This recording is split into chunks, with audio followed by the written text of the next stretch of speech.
참 좋은 안식일입니다. 다른 날보다 아멘이 좀 큰 것 같습니다. 목사님이 오랜만에 교회 오셨다고 환영한다는 인사를 들으니까 참 새롭습니다. 각자를 또 안전하게 지켜주시고 또 건강한 모습으로 만나게 하신 하나님의 은혜에 진심으로 감사를 드립니다. 또한 늘 한마음으로 협력해 주시고 기도해 주신 모든 성도님들께 진심으로 감사를 드립니다. 가장 오래 떨어져 봤던 시간이었던 것 같습니다. 그저 편하진 않았습니다. 저도 늘 교회 생각이 났고 또 교회가 그리웠고 또 여러분이 보고 싶었고 또 가족과 떨어져 보내는 아주 긴 시간이 정말로 쉽지 않았습니다. 그럼에도 불구하고 또 하나님께서 맡겨주신 사명이라고 믿고 또 저희 교회 경험과 또 이런 또 비전을 함께 또 많은 사람들에게 나누는 뜻깊은 시간이었습니다. 저희 교회 이런 사역들이 미국과 또 캐나다에 전해져서 많은 교회들이 또 힘을 얻고 많은 도전을 받고 또 새롭게 변화되어가는 그런 기회가 되리라 믿고 또 될 수 있기를 소망합니다. 다시 한번 수고해 주시는 모든 성도님들께 진심으로 감사를 드립니다. 옆 사람과 뜨겁게 사랑과 소망을 담아서 인사하고 시작할까요? 하늘까지 함께 갑시다. 인사해 주시면 감사하겠습니다.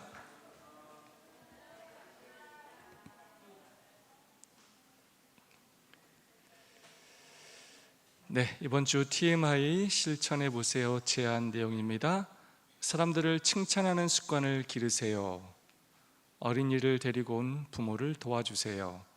말해본 적이 없는 이웃에게 말을 걸어보세요. 네, 사람들을 칭찬하는 습관을 기르세요. 네, 정말 말이 중요합니다. 친절한 말, 온유한 말, 또 다른 사람을 격려하고 위로하는 말을 하는 것이 굉장히 중요합니다. 오늘 지금 방금 옆 사람하고 인사했는데 하늘까지 함께 갑시다 인사했는데 이번에는 다시 한번 우리 칭찬 한마디씩 좀 해줄까요? 그 사람이 평소에 얼마나 또 하나님을 위하여 수고하고 헌신하는지 그 사람을 보고 한마디씩 좀 칭찬 지금 해주시면 좋겠습니다.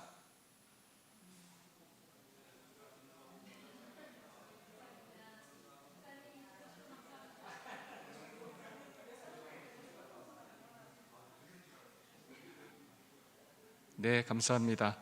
어린아이를 데리고 온 부모를 도와주세요. 오늘도 저희 교회 어린아이를 데리고 온 부모들이 있죠. 오늘 배나영 집사님 힘든데도 불구하고 와서 또 청소해 주셔서 정말 감사드리고 또 안은지 집사님, 또 김혜정 집사님, 우리 정다희 집사님, 우리 집사님들에서 박수 한번 부탁드리겠습니다. 네. 어린이들을 데리고 교회에 오는 것 참 훌륭한 일이고요.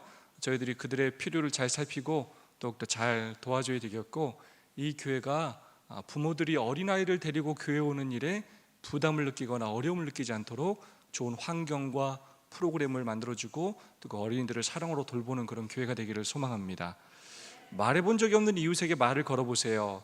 말씀 나눔 시간에 늘 하시는 분하고 하시는 경향이 강한데 오늘은 말씀 나눔을 안 해분들하고 말씀을 한번 좀 나눠보도록 하겠습니다. 이따 시간에 조금 더 섞어서 다양한 분들과 그렇게 말씀 나눔을 하시면 좋겠습니다.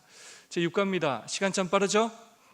두 증인이라는 제목으로 살펴보겠습니다. 이사야 40장 8절의 말씀 다 함께 읽어볼까요? 시작.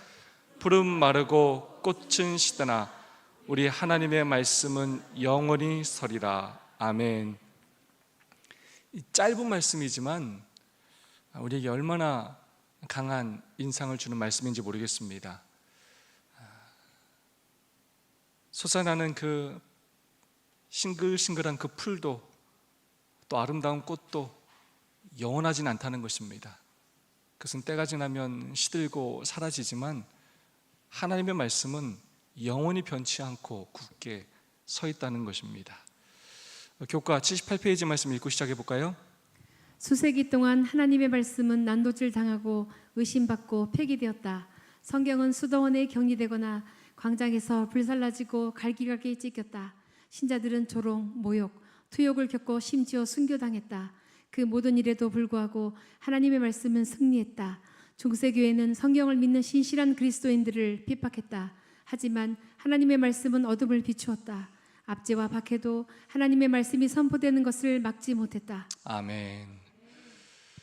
선하게 대쟁투 역사 기간 동안 하나님의 백성들은 언제나 또 핍박을 당하고 어려움을 당해 왔습니다.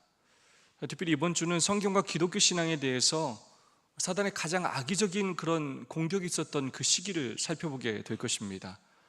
프랑스 혁명 당시 프랑스 거리는 하나님을 믿는 사람들의 피로 물들어 있었습니다.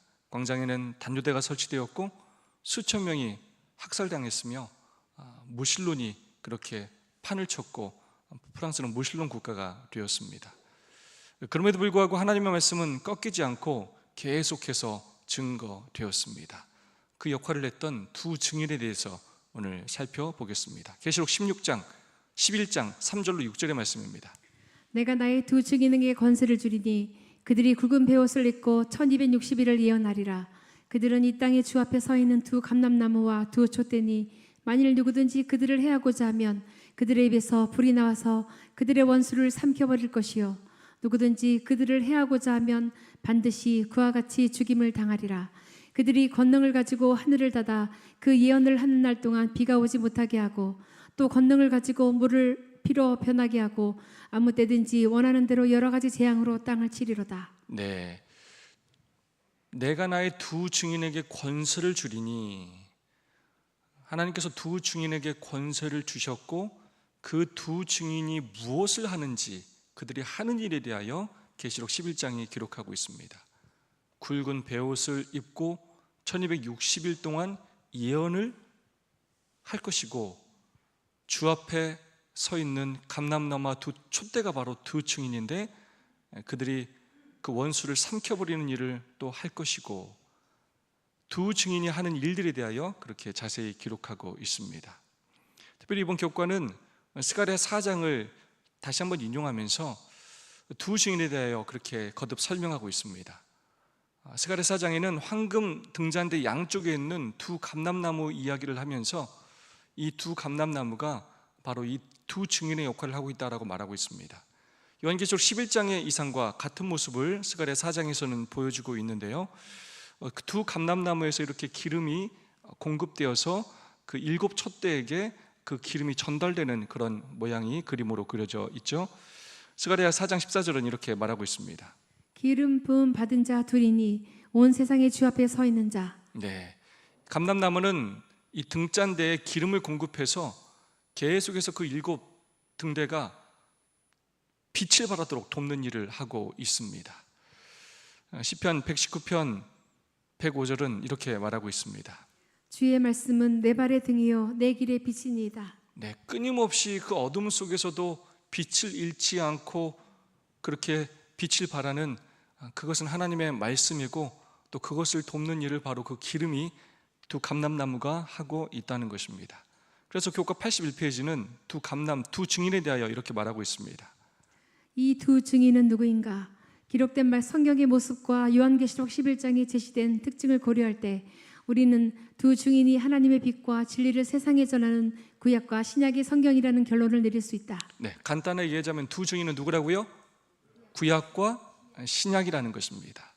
하나님의 품성에 또 율법의 빛을 발하는 암흑 가운데서도 그 빛을 잃지 않고 영원히 굳게 서 있는 하나님의 말씀을 의미하는 것입니다. 과거 시대에 이 재판을 할 때 증인을 세울 때 한 명으로는 절대로 세울 수가 없었습니다. 두세 증인을 세워야 하였습니다. 그래서 예수님께서도 이 땅에 복음을 전하러 제자들을 보낼 때 몇씩 짝지어 보내셨다고요? 둘씩 짝지어 보냈습니다. 한 사람의 자신의 증언만으로는 완전하지 않기 때문에 최소 두 사람이 그 일을 함께 하도록 하셨습니다. 그래서 구약과 신약은 서로 통일성이 있고 또 그 구약이 성취되었음을 서로 그렇게 증거하고 있고 또 예언의 어떤 보증이 되어주는 말씀들을 서로 가지고 있는 것입니다. 교훈의 말씀은 이렇게 말하고 있습니다. 요한의 이상에서 두 증인은 세상을 밝히기 위해 성령의 능력으로 선포되는 하나님의 말씀, 즉 하나님의 빛과 진리를 세상에 전하는 구약과 신약의 말씀이다. 아멘. 두 증인으로 표상된 신구약 성경 각시 대증투에 있는 말씀입니다. 선지자는 두 증인에 대하여 이는 이 땅의 주 앞에 섰는 두 감람나무와 두 촛대라고 하였다. 또 시편 기자는 주의 말씀은 내 발의 등이요 내 길의 빛이니이다라고 하였다. 그러므로 두 증인은 구약과 신약 성경을 대표한다. 구약과 신약은 다 같이 하나님의 율법의 기원과 영속성을 알려주는 중요한 증인들이다. 그 두 성경은 또한 구원의 계획을 증거해 준다. 네, 굉장히 중요한 표현입니다. 가끔 일요일 교회에서 어떤 책만 가지고 다니는 경우가 있습니까? 신약 성경과 시편 이렇게 가지고 다니는 경우들이 있죠. 구약은 폐해졌고 구약은 우리가 지킬 필요가 없다. 또 안식일은 구약에서부터 왔고 11조도 구약에서부터 왔기 때문에 지킬 필요가 없다라고 주장하는 사람들이 간혹 있습니다. 하지만 그것은 정말로 성경에 대해서 모르는 이야기입니다. 구약 없이 신약이 존재할 수 없고 또 신약 없이 구약이 존재할 수 없습니다. 예수님의 구속사역은 그 연결성이 굉장히 중요한데 한 단계가 완전해야 그 다음 단계를 갈 수가 있습니다. 그래서 성경 전체는 우리를 구원하기 위하여 예수님께서 하시는 사역들이 그렇게 이루어져 있고요, 그 모든 사역을 위해서는 하나님께서 우리의 창조주시라는 그것부터 시작해서 범죄하고 그분에 대한 예언들이 구약을 통하여 이루어지고 그 성취가 신약을 통하여 이루어지는 이 모든 일들을 낱낱이 살펴봐야만, 통일성이 있어야만, 연결성이 있어야만 그 구원의 계획을 올바로 이해할 수가 있고, 그 구원의 계획이 마치는 것, 꼭 구약에 있었던 창세기 3장 15절의 그 예언이 마치는 사건이 바로 신약의 사건이기 때문에 절대로 구약과 신약은 분리해서 이해할 수가 없습니다. 월요일 말씀, 예언적 기간이라는 말씀입니다. 계시록 11장 3절의 말씀입니다. 내가 나의 두 증인에게 권세를 주리니 그들이 굵은 베옷을 입고 1260일을 예언하리라. 두 증인이 할 일에 대해서 이렇게 말하는데, 두 증인에게 하나님께서 힘을 주셔서 굵은 베옷을 입고, 여러분 굵은 베옷은 언제 입죠? 네, 슬플 때. 1260일 동안 예언하겠다라고 그들이 할 일에 대해서 말을 하고 있습니다. 잘 아시는 것처럼 이 1260일이라는 이 기간은 특별한 기간으로서 다니엘서와 요한계시록에 거듭거듭해서 그렇게 표현되고 있습니다. 12장 6절의 말씀입니다. 그 여자가 광야로 도망하매 거기서 1260일 동안 그를 양육하기 위하여 하나님께서 예비하신 곳에 있더라. 네, 똑같은 표현입니다. 1260일 동안. 그래서 이 두 증인이 권세를 받고 베옷을 입고 예언을 하는 그 기간 동안 어떤 일이 있었는지를 계시록 12장은 더 자세히 설명을 하고 있습니다. 그 다음 말씀입니다. 그 여자가 큰 독수리의 두 날개를 받아 광야 자기 곳으로 날아가 거기서 그 뱀의 낯을 피하여 한 때와 두 때와 반 때를 양육받으매. 네, 여자가 그 기간 동안 어떤 일을 하는지에 대하여 12장 14절은 또한 얘기하고 있습니다. 다니엘서 또한 이 구절을 또 이야기하고 있습니다. 그가 장차 지극히 높으신 이를 말로 대적하며 또 지극히 높으신 이의 성도를 괴롭게 할 것이며 그가 또 때와 법을 고치고자 할 것이며 성도들은 그의 손에 붙임바되어 한 때와 두 때와 반 때를 지내리라. 네, 마지막 말씀입니다. 성전 바깥 마당은 측량하지 말고 그냥 두라. 이것은 이방인에게 주었은즉 그들이 거룩한 성을 42달 동안 짓밟으리라. 네, 우리가 여러 교과 공부를 통하여 1260일이 어떤 예언의 기간인지를 살펴보았습니다. 이 1260일은 또 42달, 또 한때, 두때, 반때라는 그 시간과 동일한 예언적 기간임을 우리는 알고 있고, 총 7번 정도로 이렇게 세 가지 표현으로 성경에 사용되고 있습니다. 그때는 바로 용의 세 번째 공격이 있었던 그 시간을 말하는데요, AD 538년부터 1260년을 도한 1798년까지를 의미합니다. 마지막 반로마 교회의 세력인 동크드족이 멸망함으로써 이제 교황권이 아무 저항 없이, 장애 없이 세속권을 그렇게 얻게 되어서 하나님의 백성들을 핍박했던 그 시간을 의미하고요, 1798년은 로마 교황 비오 6세가 베르티에 장군에 의해서 사로잡혀서 감옥에 수감되면서 교황의 그 권력이 종지부를 찍었던 그 시간을 말하고 있습니다. 교과 82페이지 말씀입니다. 성경의 권위가 부인되는 때면 다른 권위가 등장하였다. 다른 권위의 등장은 자주 하나님 말씀을 존중하는 사람들에 대한 박해로 이어지는데, 이는 중세교회가 깊은 영적 어둠에 빠졌던 서기 538년부터 1798년까지 교황의 통치 기간에 일어났다. 인간의 법령이 하나님의 계명을 대신하고 간명한 하나님의 복음을 인간의 전통에 덮어버렸다. 로마 교회는 세속 권력과 연합하여 유럽 전역으로 그 권위를 넓혀나갔다. 아멘. 세계사에서는 이 기간을 여러분 뭐라고 표현할까요? 아주 유식하십니다. 뭐라고 한다고 여러분? 종교 암흑 시대라고 그래요. 암흑. 뭐를 잃었다고 여러분? 빛을 잃었다고요. 근데 다시 한번 오늘 빛은 뭐라고 배웠습니까? 하나님의 말씀. 그래서 사단이 가장 집중적으로 행했던 일이 뭐라고요? 성경을 보지 못하게 하는 거예요. 성경을 보지 못하게 하고 보는 사람들로 하여금 어떻게 이해하도록요? 잘못 이해되도록 그렇게 만드는 것이 사단의 목표였습니다.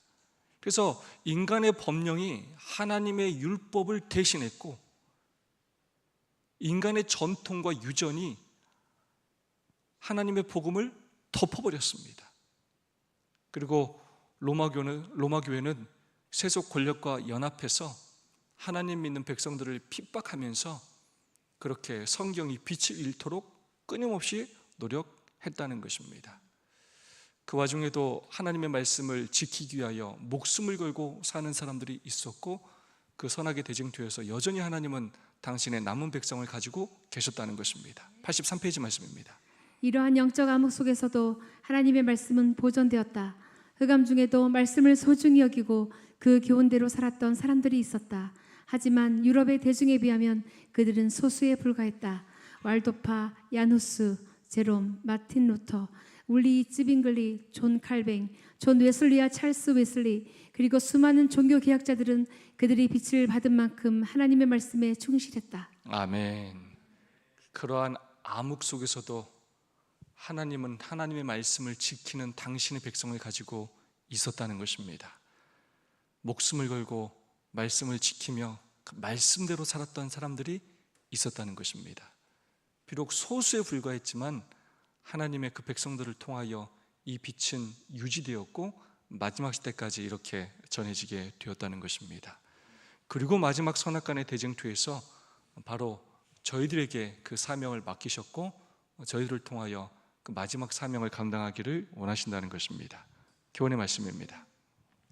예언된 1260년 동안 두 중인은 굵은 베옷을 입고 있었다. 성경의 진리는 전통과 의식 아래 숨겨져 있었지만 영적 암흑 속에서도 말씀은 보존되고 전해졌다. 아멘. 결국 하나님의 말씀을 가지고 있느냐 가지고 있지 않느냐입니다. 점점 그 사람의 수는 적어질 것입니다. 그러나 하나님께서는 소수를 통해서라도 이 말씀을 지키실 것이고 풀과 꽃은 시들어도 하나님의 말씀은 영원히 서게 될 것입니다. 마침내 승리하게 될 것입니다. 1260년 법왕권 박해 기간에 대하여 대쟁투는 이렇게 설명하고 있습니다. 이교는 그의 지위를 법왕에게 넘겨주었다. 곧 용이 짐승에게 자기의 능력과 보좌와 큰 권세를 주었다. 이리하여 다니엘서와 요한계시록에서 예언한 1260년간의 법왕권의 박해가 시작되었다. 그리스도인들은 믿음의 절개를 버리고 법왕교회의 의식과 예배를 받아들이든지 지하 감옥에 갇히거나 고문대와 화형과 차명 집행자의 칼에 생명을 빼앗기든지 그 어느 것 하나를 선택할 수밖에 없게 되었다. 네, 여러분 이 당시의 신앙을 한번 생각해 보시기 바랍니다. 우리가 지금 생각할 때 정말로 아무렇지도 않은 것 같은 신앙적인 이런 행위를 하기 위해서 목숨을 걸어야 됐습니다. 내가 죽고 가족들이 죽고 엄청난 경제적인 핍박과 손해를 당해야 되는 상황 속에서 믿음을 지켰습니다. 두 가지 중에 하나를 선택했어야 했다는 것입니다.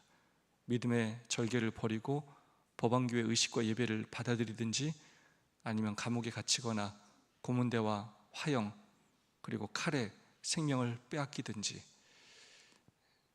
정말로 두려운 일이 아닐 수가 없습니다. 그러나 이 마지막 시대 사단은 또 전혀 다른 방법으로 또 우리들을 유혹하고 넘어뜨리는데요. 이제는 정말로 이 성경에 종교에 또 믿음에 무관심하도록 타협하도록 그렇게 만들고 있습니다. 우리에게 너무나 많은 빛들이 성경과 예언의 신들이 우리 주변에 있지만 이제 사람들이 이것들을 귀하게 여기지 않고 또 펼쳐보지 않고 그 말씀대로 살지 않고 오히려 인간의 전통 아니 나의 그런 생각과 또 계획과 뜻대로 그런 삶을 살아가는 사람들이 점점 많아지고 있다는 것입니다. 오늘 우리가 무엇을 하는 사람인지 또 어떻게 살아야 할지 우리 자신을 돌아보고 우리에게 맡겨진 이 말씀이 얼마나 소중하고 귀한 것인지 그 말씀을 지키며 사는 일에 충성하는 우리 모두가 되기를 소망합니다. 화해소지입니다. 죽임당한 두 증인, 계시록 11장 7절로 9절의 말씀입니다. 그들이 그 증언을 마칠 때 무적행으로부터 올라오는 짐승이 그들과 더불어 전쟁을 일으켜 그들을 이기고 그들을 죽일 터인즉 그들의 시체가 큰 성길에 있으리니 그 성은 영적으로 하면 소돔이라고도 하고 애굽이라고도 하니 곧 그들의 주께서 십자가에 못 박힌 곳이라. 백성들과 족속과 방언과 나라 중에서 사람들이 그 시체를 사흘 반 동안을 보며 무덤에 장사하지 못하게 하리로다. 네, 1260년이라는 그 긴 시간 동안 그 핍박을 견뎠던 두 증인에게 사단은 새로운 공격을 하게 되었습니다. 무지왕에서 올라온 그 짐승을 통하여 그 일을 했는데요. 무슨 일이냐, 바로 1789년에 시작된 프랑스 혁명을 의미합니다. 프랑스 혁명은 무신론 그리고 또 인간의 이성을 중요시 여기는 그러한 운동으로서 성경을 완전히 짓밟는 일을 한 그러한 혁명이었습니다. 교과 84페이지는 이렇게 말하고 있습니다.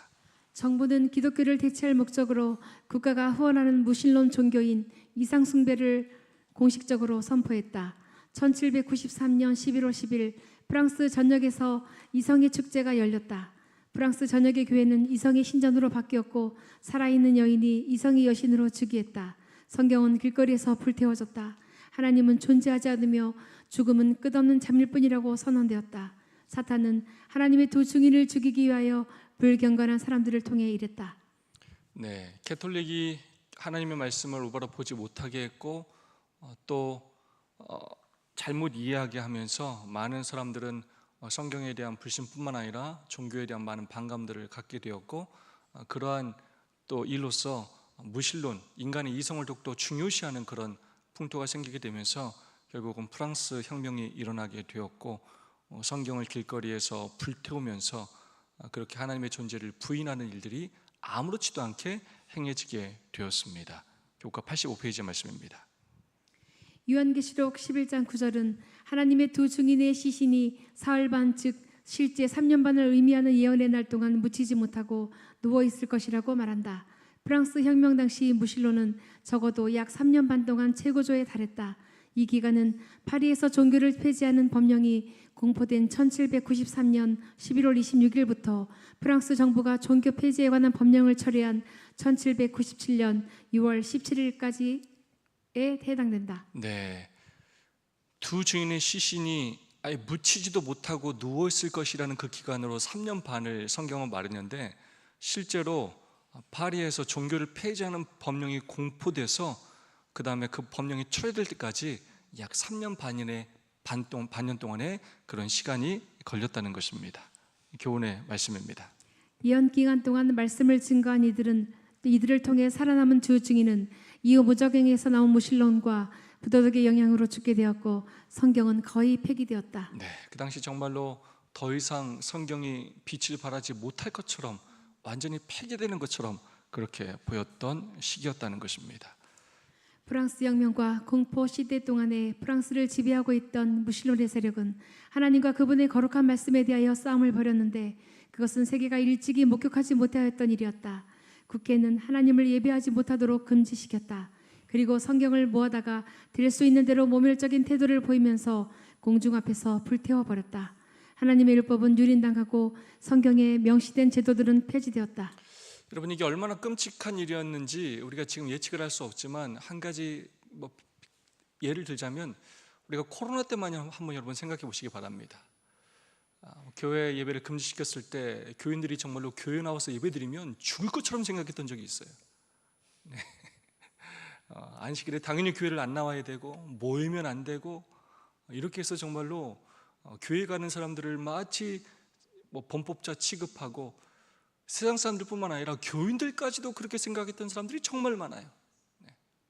그래서 이런 법령이 사실 믿음이 연약한 사람들에게는, 믿음이 굳건하지 않은 사람들에게는 얼마나 또 걱정이 되고 또 그들의 신앙을 무너뜨릴 수 있는 일인지를 알아야 되겠고, 마지막 시대 사단이 또한 어떤 방법으로 우리의 신앙을 무너뜨리려고 이 국가의 세력과 협력하여 작은 불과 그 일을 할지 우리는 성경을 통하여 알고 있기 때문에 더욱더 믿음에 굳게 서고 또 그들을 위하여 미리 잘 준비하는 그런 삶을 살아야 하겠습니다. 부활한 두 증인 수유소주입니다. 계시록 11장 11절의 말씀입니다. 3일 반 후에 하나님께로부터 생기가 그들 속에 들어가매 그들이 발로 일어서니 구경하는 자들이 크게 두려워하더라. 죽은 것만 같았던 그 두 증인이 어떻게 됐다고요? 하나님께로부터 생기가 그들 속에 들어가매, 하나님께서 그들에게 다시금 생기를 주셔서 죽은 것처럼 보였던 두 증인이 발로 일어서게 되었고, 죽었을 것이라고 생각했던 그 구경하는 사람들이 오히려 어떻게 됐다고요? 놀라서 크게 두려워하게 되었다는 것입니다.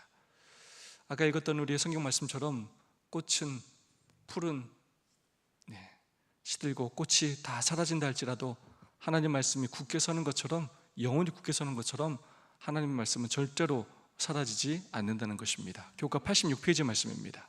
18세기 말 하나님은 땅끝까지 복음을 전하기 위해 헌신한 남녀들을 일으키셨다. 사람들은 성경의 기별을 신속하게 전파했다.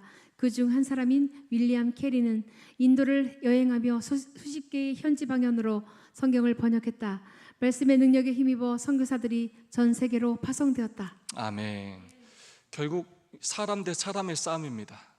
하나님의 편, 하나님의 대리자와 사단의 편, 사단의 대리자, 성경을 불태우고 또 핍박하는 사람과 그럼에도 불구하고 말씀을 전하기 위하여 헌신하는 사람들, 그 사람들을 위하여 선하게 대쟁투는 끊임없이 진행될 것입니다.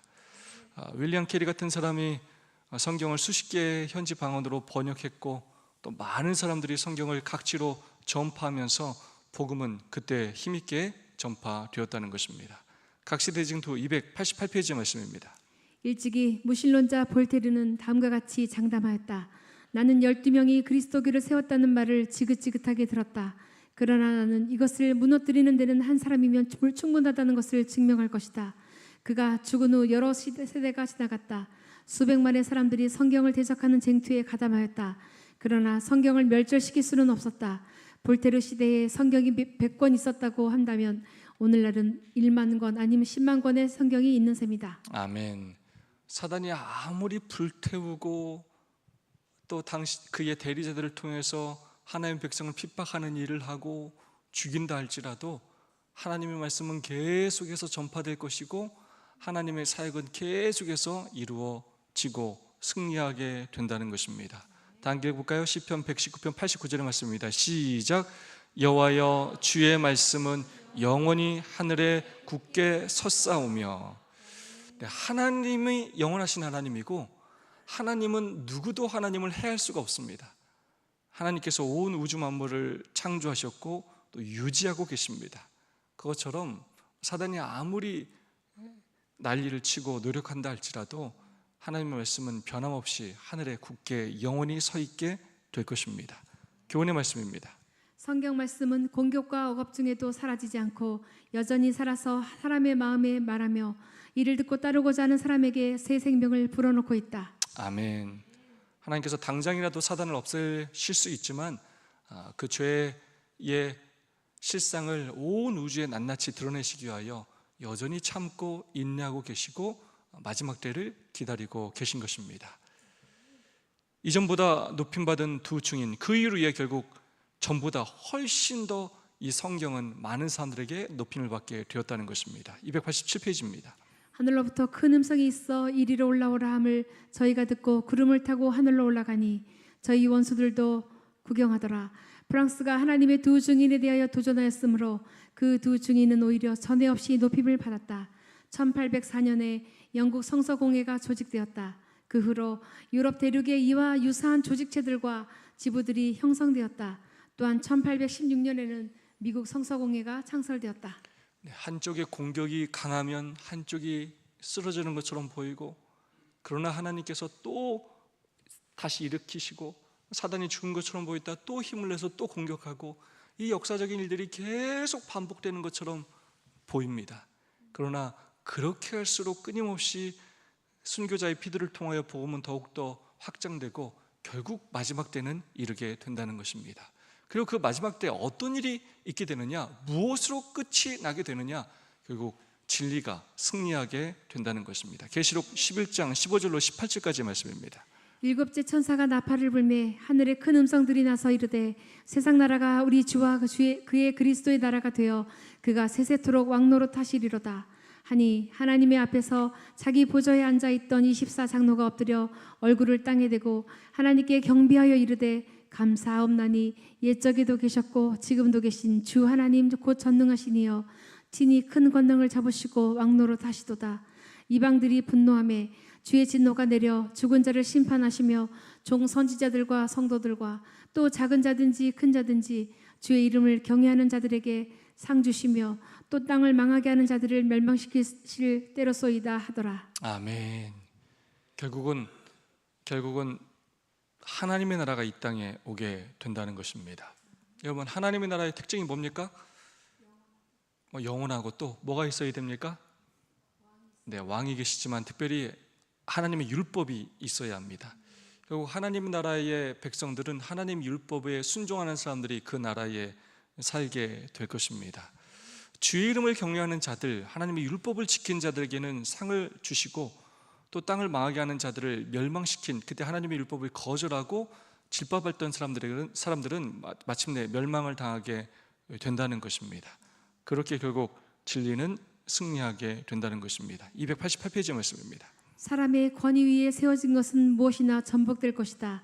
그러나 하나님의 변함이 없는 말씀의 반석 위에 세워진 것은 영원히 서 있을 것이다. 네, 하나님의 말씀은 하나님의 품성이요 율법이요 그분의 주권을 나타내기 때문에 영원히 서 있게 된다는 것입니다. 하지만 인간이 세운 권위, 전통 이것들은 하나님께서 심판하실 때 마침내 다 전복되고 사라지게 될 것입니다. 89페이지 말씀입니다. 하늘에 있는 하나님의 성전이 요한의 눈앞에 펼쳐졌다. 그가 지성소를 바라볼 때 거기 있는 언약궤를 보았다. 법궤 안에는 하나님의 율법이 있다. 우리는 오직 하나님의 은혜로 믿음으로 말미암아 구원받지만 우리의 믿음이 진실한지는 하나님의 율법에 대한 순종을 통해 나타난다. 하나님의 율법은 심판의 근거와 기준이다. 이 사실은 마지막 때에 더욱 중요하고 실제적이다. 아멘. 하나님의 율법을 귀히 여겨야 한다는 것입니다. 우리가 양극단에 대하여 화요일에 오랜 시간 배우지 않았습니까? 율법이 바로 심판의 근거와 기준이라는 것입니다. 율법이 바로 하나님의 품성을 드러내고 그 율법을 사랑하고 지키는 자들이 하나님 나라의 주권을 얻게 된다는 것입니다. 그러므로 이 사실은 마지막 때 선악의 대징투에서 더욱더 중요하고 실제적이라는 것입니다. 그래서 결국 우리가 구원받을 사람이라면 하나님 말씀을 더 귀하게 여기고 더 율법의 기쁜 마음으로 순종하기 위해 노력하는 삶을 살아야 한다는 것입니다. 은혜를 강조하면서 복음을 강조하면서 율법에 불순종하는 것을 당연하게 여기며 사는 것이 아니라 말씀에 순종하는 그런 삶을 살도록 노력해야 한다는 것입니다. 마지막 교훈의 말씀입니다. 적의 공격에도 하나님의 역사는 영광스러운 절정에 이를 것이다. 악은 멸망할 것이지만 변함없는 말씀의 반석 위에 서 있는 자는 영원한 승리를 얻을 것이다. 아멘. 말씀의 반석 위에 서는 그래야 영원한 승리를 얻는 우리 모두가 되기를 주님 이름으로 축원합니다. 네, 오늘